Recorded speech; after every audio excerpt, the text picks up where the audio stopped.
Nagkagulo sa Naga City Central Bus Terminal ng sakupin o palitan ng pangangasiwa. Ang nangangasiwa ay yung lokal na pamahalaan doon ngayon. Mariin na tinututulan niya ng mga taga-bus terminal. Nakatutok si Dante Perelio. Madaling araw pa lang kanina, mainit na ang tagpo sa Naga City Central Bus Terminal. Grupo ng mga taga-terminal laban sa mga taga-lokal na pamahalaan. Ilang beses silang inawat, pero tila walang gustong magpatalo.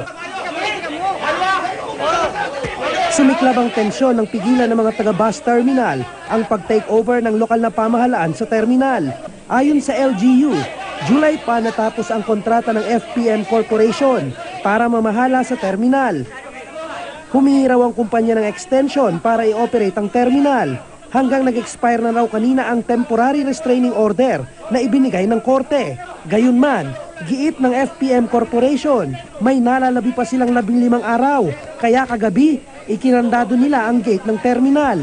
Pero pinilit umanong sirain ng mga otoridad ang kandado, kaya nagkagulo. Namagitan na maging si Mayor John Bongat at napagkasundo ang simula ngayong araw, ang LGU Naga na ang mamamalakad sa terminal. Pero hindi pa natapos ang tensyon nang arestuhin ng isang lalaki. Kabilang umano siya sa grupong tutol sa naging pasya.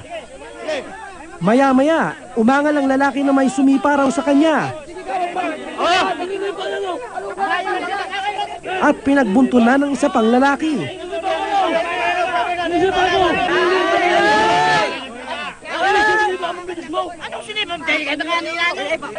Sa ngayon, magdamag na nakabantay ang pulisya para iwas tensyon sa terminal. Dante Perelio, nakatutok, 24 oras.